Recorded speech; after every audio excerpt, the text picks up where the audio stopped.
Am I the a-hole for telling my best friend's ex-wife that she only has herself to blame for him not talking to her anymore? At the beginning of the year, my friend Tom finalized his divorce. It was a messy and toxic situation on both sides. He and his ex-wife, Brittany, divorced after he discovered she had been having a long-term affair with one of her other friends, Steven. Tom is usually a level-headed guy, but the affair and subsequent divorce really broke him. I believe that if it weren't for his two boys, he might have considered ending it all. They share custody with Tom having the boys 60% of the time. The problem now is that he hasn't spoken to Brittany since the divorce was finalized. He picks up and drops off the boys without speaking to her, ignores her at the boys' events, and doesn't interact with her family. I don't think he's doing anything wrong. It's not like he badmouths her in front of the kids. Things escalated when he asked me to pick up the boys because he was unavailable. I agreed and went to get them. When I arrived, Brittany was there as expected.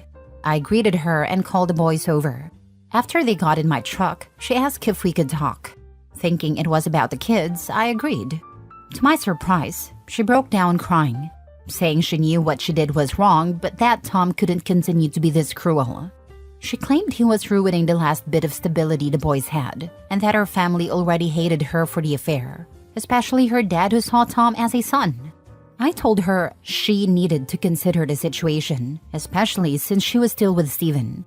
The person who had actually ruined the boys' home was her, not Tom. I ended the conversation by telling her to save her crocodile tears for her F-toy and leave me out of it. I don't think I was wrong. But my girlfriend thinks Tom is taking things too far and that it wasn't my place to get involved. Am I the a-hole? Now for the top comments.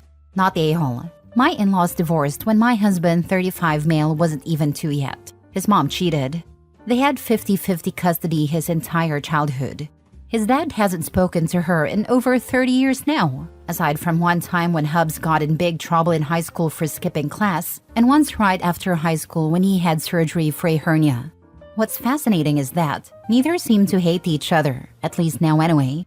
Mother-in-law has never said anything mean about father-in-law, and while father-in-law has rolled his eyes on occasion, he always asks how she is, and has also never said anything mean about her either. Right now it's fresh and she's desperate not to be the bad guy. Hopefully she'll grow to accept it eventually like my in-laws did. I will also note that my husband is totally on his dad's side and not talking to his mother, and said many times that while it kind of bugged him as a kid when he didn't fully understand why mom and dad didn't talk, as soon as he was old enough to digest the situation, it no longer bugged him and it felt like she deserved it. Not the a-hole. While it's important to keep lines of communication open to talk about the kids and their stuff, anything else is just out of kindness. He doesn't owe her anything at all. I would try to be civil around the kids though, especially if they're really young and don't really know what's going on. The boys are 9 and 10. He is semi-civil. Like at events, he won't speak to her if it's not needed. I don't blame him. I'd rather not say anything that risks blowing up at her. As long as he keeps putting the best interests of the kids first, he's good. He's gone. He doesn't speak because there's no reason. She ruined their family. She's gotta deal with it. Let her go cry on her boyfriend's shoulder. Tom doesn't owe her not one bit of conversation. And your girlfriend has a lot of audacity to say Tom is taking it too far. No, he's doing just fine. He's doing nothing wrong. And the fact your girlfriend is taking the cheater's side is mind-boggling. Why the heck should he speak to her? Damn, people are stupid. Right? It's wild how some people think they can just act however they want and then expect everything to go back to normal. Cheaters feel entitled to your attention and get upset when you start to focus on the more important things. It wasn't your business. Then the cheater asked you to get involved. She made it your business. As for Tom taking it too far, he hasn't bad-mouthed her to the kids or even told them why the divorce happened. That is an A grade in my book, especially when she's dating the affair partner and crying about how her cheated on ex isn't being nice to her. Frankly, this is a red flag for OP's girlfriend's morals. She thinks that simply not speaking to someone who destroyed you is taking things too far. Sounds like a guilty conscience. What is she afraid of being punished for that she would care? Next story. Am I the a-hole for going through with ending things with my ex, even though she was recently assaulted? I, 30 male, am an attorney. I met my ex-fiancée, 26 female, about 3 years ago. After a year of dating, we moved in together and rented a house. This past January, I made partner at my firm and we got engaged.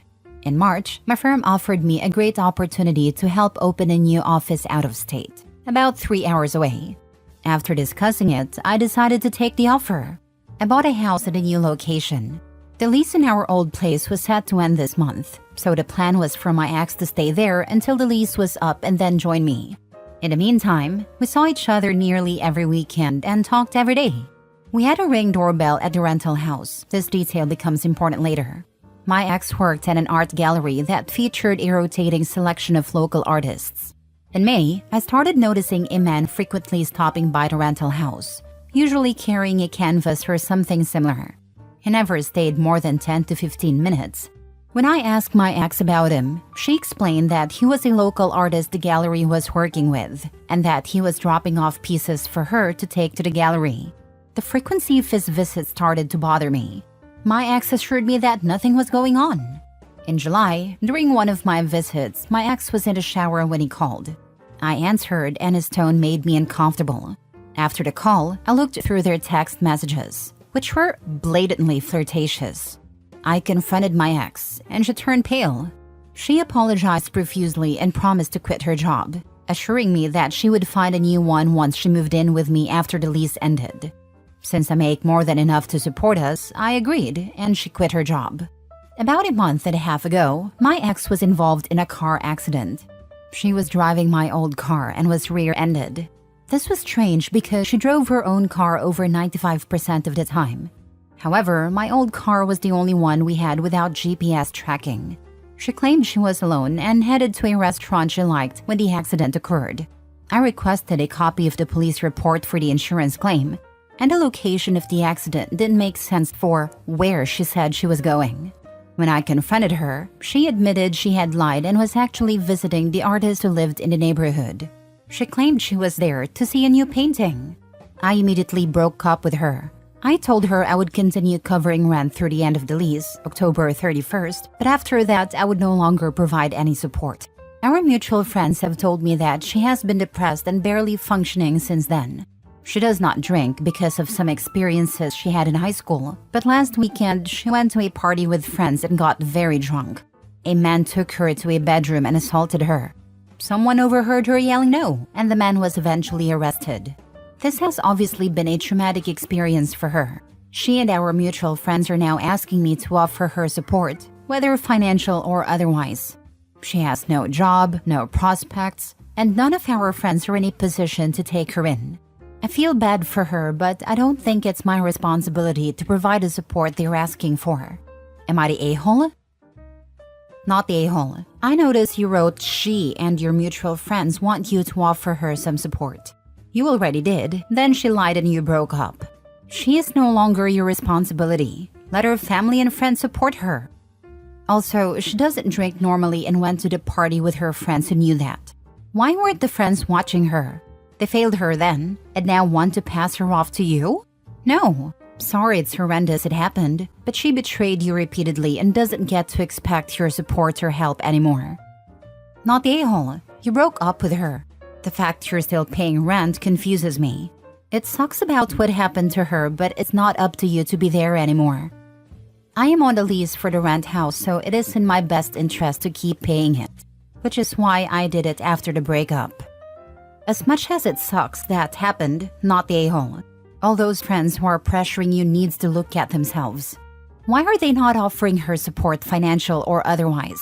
X means you are moving on from each other. She broke your trust, and you felt that a reason to end things with her. You also already were nice enough to cover rent to end a lease. To be fair to the friends, many of them are offering support, financial support and otherwise. Issue is that vast majority of them have kids and are teachers, artists, musicians, etc., so their disposable income is quite limited. She quit her job in July. Why wouldn't she move out to be with you at that point?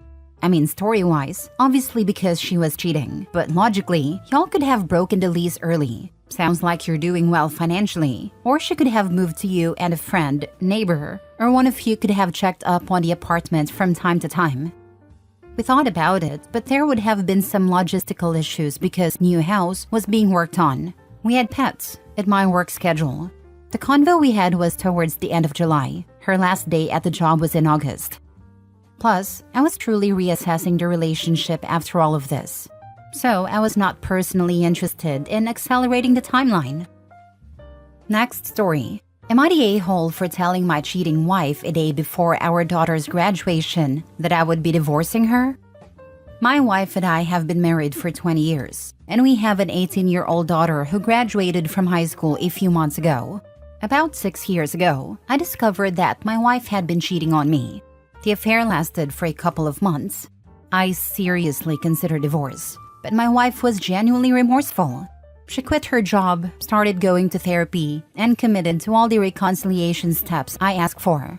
Ultimately, I decided to stay with her for the sake of our family.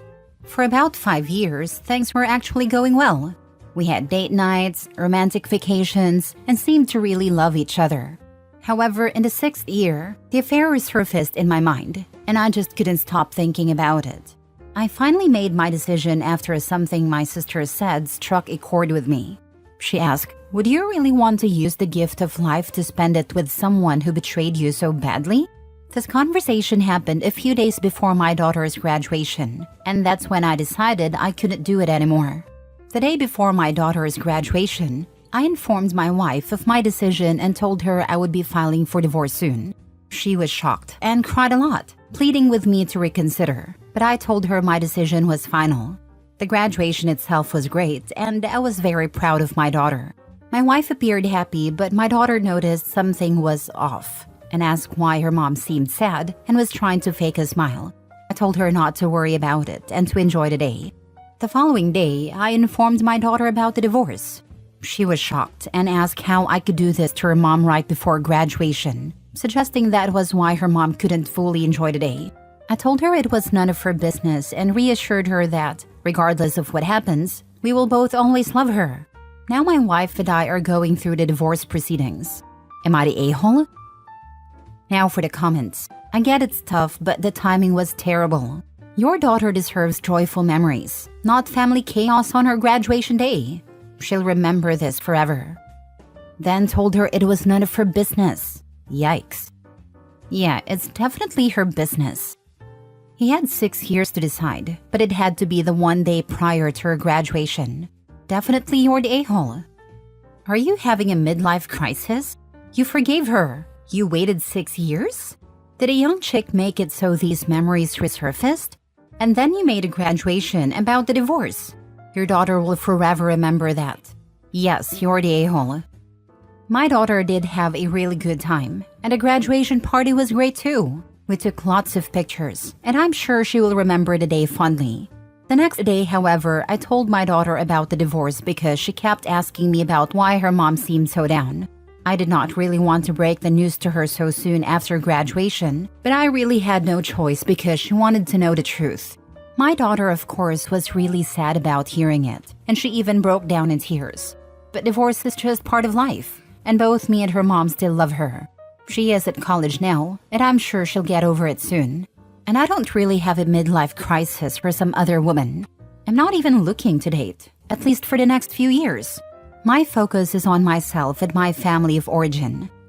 You're the a-hole. You could have waited a few days. Also, if you were happy, why did you let that line from your sister affect you so much? Are you easily influenced by others? Is the appearance of having always had a perfect marriage so important to you? Isn't the point to get a deeper and deeper understanding of the other person and ourselves? It wasn't just that line, and it wasn't a spur-of-the-moment thing. I was dwelling on it for the past year or so and talking it out with my sis.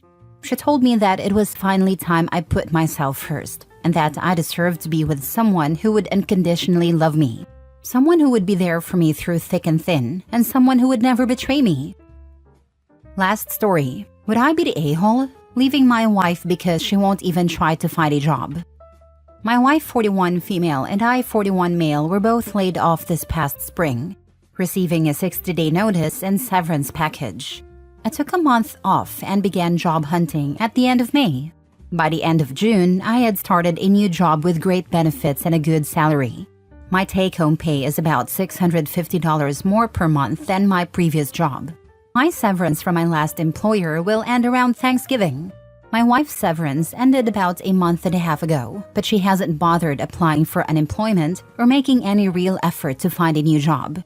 She usually sleeps until 10 to 11 a.m., then spends most of the day sitting in the living room watching cartoons on her laptop while knitting. I've tried being supportive and gentle, and I've also tried being firm about the fact that we can't afford to live on my income alone. Once my severance ends, we'll be in serious financial trouble. However, she doesn't seem to care enough to put any effort into job hunting, and whenever I bring it up, she shuts down. I'm now at the point where I'm considering taking our 8-year-old and moving out to live with my parents, possibly even filing for divorce because I can't cope with her complete lack of concern for how her behavior is affecting our family financially. Am I the a-hole for feeling this way? Would I be the a-hole for actually leaving? Of course, you're not the a-hole for wanting her to be the same provider as she was before getting laid off. She wouldn't be happy either if it were you sitting on your butt all day while she works. I get taking some time off after a layoff, but not months. She should be actively pursuing a job search and want to get back to work, but she's happy sitting around, so it's almost impossible to motivate someone like that. Tell her she's pushing you out the door with her attitude, and if it were you sitting there playing video games all day instead of finding another job, she'd have the right to be angry at you too. She needs to know you're serious about this and shutting down is not acceptable. She is displaying possible symptoms of depression. A change in employment status is a major life stressor, and doing what she's doing is pure escapism when someone is depressed. You should probably work on getting to the root of the issue instead of just repeatedly asking her when she's planning to get a job. Have you asked her anything about how she's doing or if there's anything she's interested in? I personally think it sucks to rush straight to divorce when things get tough. Because why bother getting married if you're just gonna run when things aren't going how you thought they would? Obviously, you're free to do whatever you feel is best, but maybe there are other issues going on that need to be worked out. Update. Of course, just an hour after posting this, I saw that she was on the state unemployment website applying for benefits. It's a start. After our daughter goes to bed tonight, I'm going to talk to my wife about how stressed I've been feeling and see if I can get her to open up about her own thoughts and feelings.